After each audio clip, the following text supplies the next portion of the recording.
Je me souviens d'une fille qui était dans ma classe qui m'avait dit une fois, il y a jamais aucun garçon qui m'a dit que j'étais jolie. Par contre, le prof de psychologie, qui était aussi le prof de philosophie et de psychologie, oui, ça tu viens de le dire. Bon, je vois que je dois prendre la relève parce que sinon on n'avance pas. Alors cette fille disait, il n'y a jamais aucun garçon qui m'a dit que j'étais jolie. Par contre, le prof de psychologie et de philosophie m'a dit que j'avais les chaussettes mignonnes.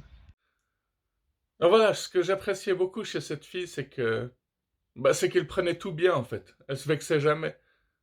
Quand elle disait ce genre de choses, elle se plaignait pas vraiment en fait. Elle prenait vraiment les choses comme ça venait, et puis non, vraiment, vraiment une chouette fille. Elle rigolait des choses, elle n'était pas du tout du style à se vexer.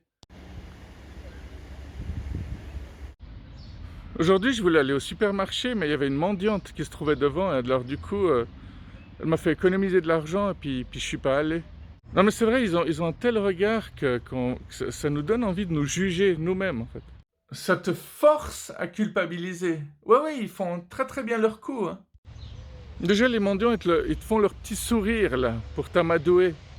Et plus tu sors avec des caddies qui sont pleins, plus le regard qui te lance te donne l'impression que tu es un gros riche qui n'a pas envie de partager. Mais tout ça, au final, c'est dans notre tête. C'est nous qui nous foutons la tête sous l'eau. Le mendiant, il fait que de nous regarder et de sourire et de demander de l'argent. Combien de personnes font ça tous les jours? Tous ces endroits où tu as le droit de rien faire.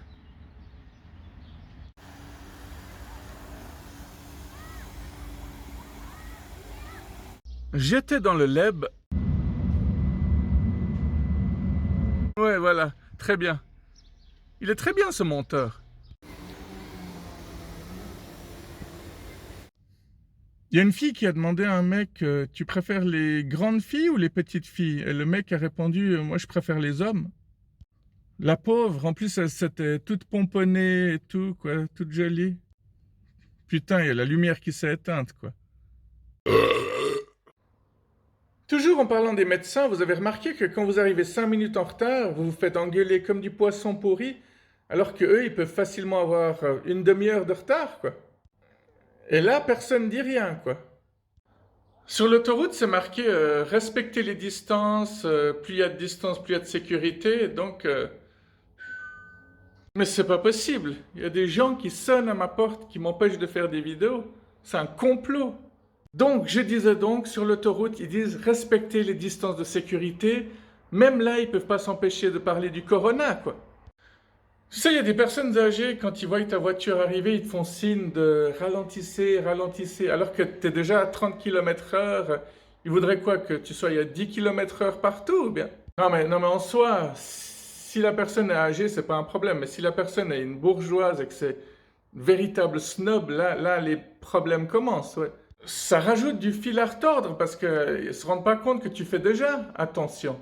Bon, ce genre de situation, ça énerve surtout quand tu es en retard, même si on sait très bien qu'on ne doit pas rattraper le retard avec la vitesse de la voiture. À une époque, quand tu voyais les gens parler tout seuls dans leur voiture ou parler tout seuls dans la rue, on se disait simplement qu'ils étaient fous. Alors qu'aujourd'hui, les gens sont suffisamment seuls pour qu'ils parlent tout seuls à eux-mêmes, quoi. Alors quand les téléphones portables sont apparus, évidemment, ça faisait bizarre au début de voir les gens parler sans comprendre qu'ils parlaient forcément au téléphone. Aujourd'hui, c'est tout à fait normal, à mon avis, de se parler à soi-même, d'avoir des dialogues avec des potes imaginaires, parce que c'est quand même une société de merde, quoi.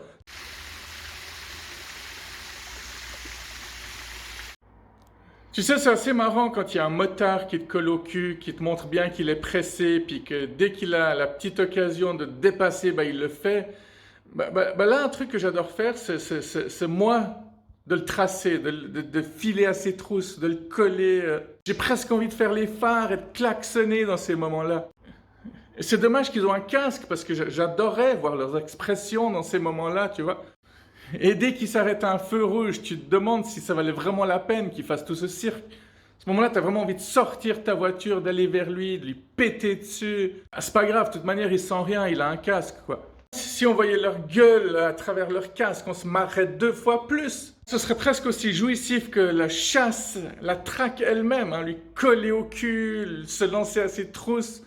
Bon, puis le grand moment de solitude, c'est quand tu remarques qu'en fait, ce motard était à la tête d'une longue file et que tous ses potes s'arrêtent à côté de toi. Là, tu fais un peu moins le malin quand même, hein. Lundi matin, je suis allé dans un jardin botanique et à un moment donné, j'ai vu un renard qui descendait des escaliers à une dizaine de mètres de moi. Je lui ai fait un coucou et le renard m'a regardé tout paniqué, puis il a disparu. Il avait vraiment la tête de l'animal qui se disait: Putain, mais c'est plus le confinement? Merde! Et oui, la liberté des uns fait la prison des autres.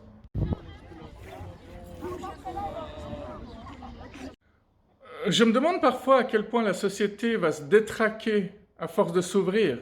Enfin, je sais pas si dans 6 ans, les gens vont commencer à dire Quoi, t'as jamais essayé de séduire ta sœur? Mais putain, on est en 2027, faut évoluer un petit peu, quoi. Bah, quand on y pense, quand tu vois le monde d'aujourd'hui, combien de choses paraissaient totalement impossibles dans le monde de hier? Donc les choses qui paraissent impossibles dans le monde d'aujourd'hui seront fort possibles dans le monde de demain. Mais les modes reviennent aussi, hein. Ce qui choquait dans le Moyen Âge va certainement revenir bientôt. L'évolution, c'est pas toujours une révolution.